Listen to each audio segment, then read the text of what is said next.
So I picked up this new to me 1948 6-inch Delta Milwaukee jointer, and what I want to do is make a big push block to go with that. And when looking around at options, it seems to be ones that either have two handles or they have sort of this double hump style. And I figured, hey, that looks a lot like a guitar. And I have here this old guitar body. This is from when I made that blue Jazzmaster with a bunch of buttons in it. Now, I know some of you are going to throw fit at the idea of cutting a guitar up to make a push block, but rest assured, this is a no-name guitar. It's been kicking around in my garage for years and years, and I reused every other single piece from it except for this one, so I think this is going to make a perfect use for this, and it's mine. So really, I can do whatever I want with it. So one of the first things that I made when I got into woodworking was this jointer taper jig thing here, and this has a hardwood cleat on the bottom, fits in the rail of the table saw. And then you can adjust this fence and use these hold downs. And I've used that for jointing pieces of wood, cutting off weird tapers and all that. And the thing I don't like at all is there's really no height adjustment in these clamps here. So if I have anything that's higher than 3/4 of an inch, really, it doesn't work great at all. So I went ahead and rebuilt this sled. This is this dovetail style jig that works with those micro jig match fit clamps like so, and I think that'll make for a lot of options that I can just clamp stuff down and use it a lot better. I can do everything that I could do with this one with the new one and more. And I built this so that it is basically zero clearance on this rail, or if I get it in there right, this one. And what I'm going to do is put some painter's tape on here and mark this line out. That'll make it easier to put on the jig and hopefully not get as much tear out.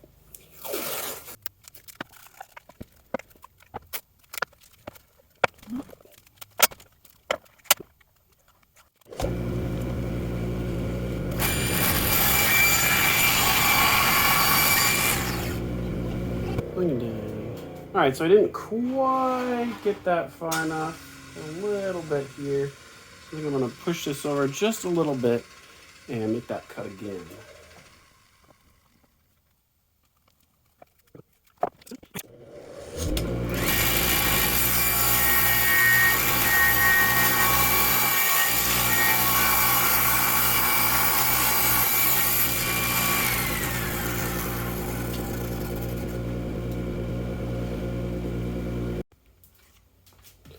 All right, so I'm liking that. That's pretty good. I think the easiest thing to do now is just to put glue on here and just let it dry. And then I'll come back and reinforce this with some dowels and add the little heel on the push block.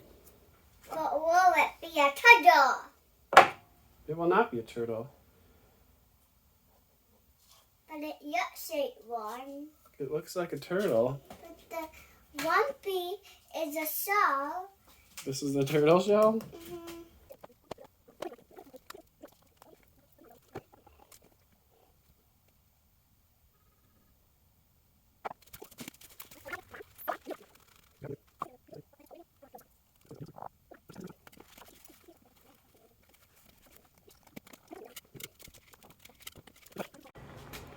All right, it's the next day. The glue is dry on these two pieces. So now what I'm going to do is drill in from the bottom here and reinforce this with some dowels. Make sure it never comes apart. And I think for that I'm going to use this piece of dowel right here, which was the old connecting rod from the foot pedals for that piano that I repurposed. So we're just trying to use up all the scrap and things from previous projects in order to make this.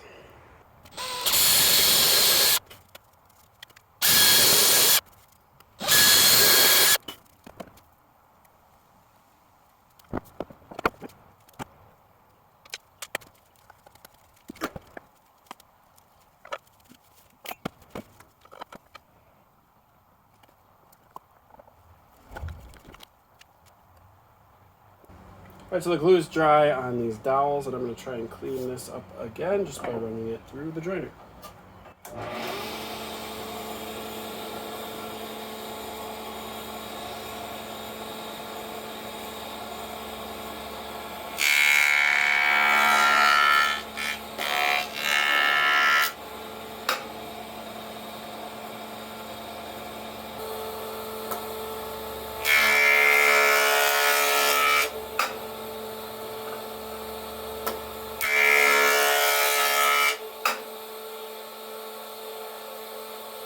Now I just need to take this little piece that I cut off of the same 2x4 and glue that on here for the heel.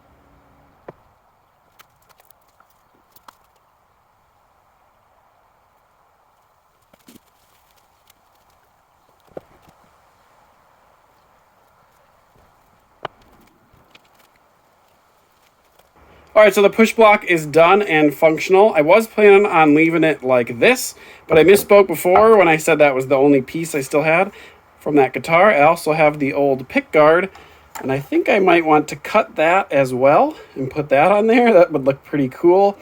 And I think that would have the added benefit of keeping me from tucking my thumb in here. I could see that being a problem if I put my thumb in this hole and then anything does kick back.